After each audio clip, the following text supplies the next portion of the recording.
दिशा में एक अहम कदम है। बैठक में बताया गया है कि पंचकुला, जींद, गुरुग्राम, कैथल, मांडीखेड़ा, रेवाड़ी, सिरसा और कुरुक्षेत्र समेत 8 सिविल अस्पतालों में विशेष मरम्मत और नवीनीकरण का काम शुरू हो चुका है। इसके अलावा अंबाला, भिवानी, पलवल, करनाल, पानीपत, सोनीपत, झज्जर, नारनौल, फतेहाबाद, फरीदाबाद, रोहतक, हिसार और चरखी दादरी समेत 13 जिला अस्पतालों में भी जल्द ही कार्य शुरू किए जाएंगे। नायब सैनी का संकल्प, अस्पतालों का होगा कायाकल्प। अस्पताल के नवीनीकरण पर जोर, निजी अस्पतालों पर निर्भरता होगी कम। हरियाणा के स्वास्थ्य विभाग ने प्रदेश के सिविल अस्पतालों की आधुनिकीकरण की दिशा में एक ऐतिहासिक कदम उठाते हुए इन अस्पतालों को निजी स्वास्थ्य सुविधाओं के मानकों के अनुरूप उन्नत करने के लिए एक परिवर्तनकारी पहल शुरू की है। ये पहल हरियाणा के मुख्यमंत्री नायब सिंह सैनी द्वारा की गई बजट घोषणा को पूरा करने की दिशा में एक अहम कदम है। ये दूरदर्शी प्रयास सिविल अस्पतालों के बुनियादी ढांचे के नवीनीकरण पर केंद्रित है, जिसमें शौचालय की मरम्मत से लेकर सफेदी और रंग रोगन शामिल है। इसका उद्देश्य रोगियों को स्वच्छ वातावरण उपलब्ध करवाना है। ये जानकारी वीरवार को सीएम की अध्यक्षता में आयोजित जिला सिविल अस्पतालों की समीक्षा बैठक में दी गई।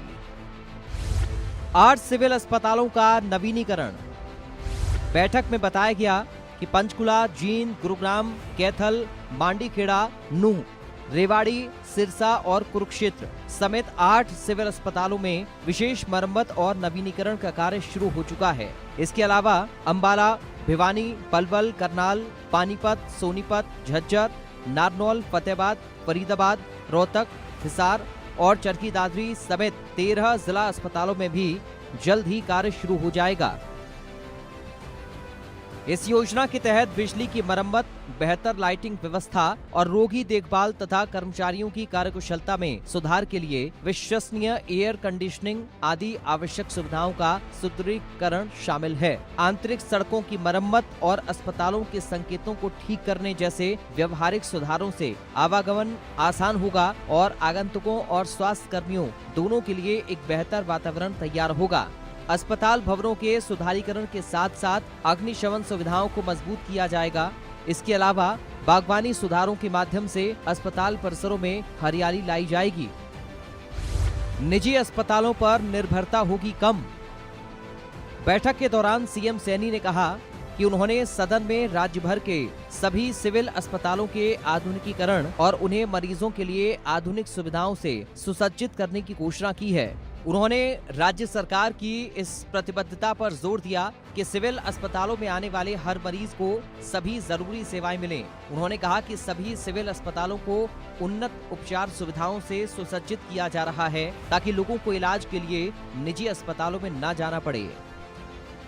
मुख्यमंत्री ने जिला अस्पतालों में मरीजों के लिए उपलब्ध सेवाओं की भी समीक्षा की, जिनमें निजी कक्ष, सीटी स्कैन, अल्ट्रासाउंड, एमआरआई, स्वचालित प्रयोगशालाएं, ब्लड बैंक और एक्सरे शामिल हैं। उन्होंने निर्देश दिया कि मरीजों को निर्बाध सेवाएं प्रदान करने के लिए सभी मशीनों को अच्छी स्थिति में रखा जाए। उन्होंने इन मशीनों को प्रभावी ढंग से संचालित करने के लिए पर्याप्त कर्मचारियों की उपलब्धता सुनिश्चित करने की आवश्यकता पर भी जोर दिया। मुख्यमंत्री ने आगे कहा कि वर्तमान राज्य सरकार ने राज्य भर के सरकारी अस्पतालों में पर्याप्त संख्या में डॉक्टर्स और पैरामेडिकल स्टाफ की उपलब्धता सुनिश्चित की है। उन्होंने निर्देश दिए कि लोगों को गुणवत्तापूर्ण स्वास्थ्य सेवाएं प्रदान करने के प्रयासों को सुदृढ़ करने के लिए डॉक्टर्स के 450 रिक्त पदों पर नियुक्ति की प्रक्रिया जल्द से जल्द शुरू की जाए। मुख्यमंत्री ने बैठक में ये भी निर्देश दिए कि जिला अस्पतालों में संचालित जन औषधि केंद्रों को 24 घंटे संचालित किया जाए। इसके लिए इन केंद्रों का प्रबंधन सहकारी समितियों के माध्यम से किया जा सकता है। वर्तमान में जन औषधि केंद्र अस्पताल के कर्मचारियों द्वारा कार्य समय के दौरान संचालित किए जाते हैं और जनता को बाजार मूल्य से काफी कम कीमतों पर दवाइयां उपलब्ध कराते हैं। बैठक में जानकारी दी गई कि सभी जिला अस्पतालों में सूचीबद्ध आवश्यक दवाओं का पर्याप्त स्टॉक उपलब्ध है। दिसंबर 2023 में 272 प्रकार की दवाइयां और अन्य उपभोग्य वस्तुएं अनुबंध सूची में थीं, जो अब बढ़कर 534 हो गई हैं। लगातार हो रहा लिंगानुपात में सुधार। मुख्यमंत्री को अवगत कराया गया कि स्वास्थ्य विभाग के सघन चेकिंग अभियानों के चलते राज्य में लिंगानुपात में उल्लेखनीय सुधार हुआ है। ये पिछले वर्ष जुलाई के 899 से बढ़कर जुलाई 2025 तक 907 हो गया है। उन्हें ये भी बताया गया कि एक राज्य टास्क फोर्स का गठन किया गया है और स्वास्थ्य विभाग के अतिरिक्त मुख्य सचिव की अध्यक्षता में प्रत्येक मंगलवार को समीक्षा बैठकें आयोजित की जाती हैं।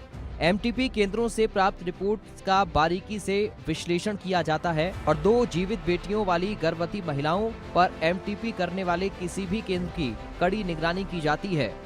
Bureau report, India news.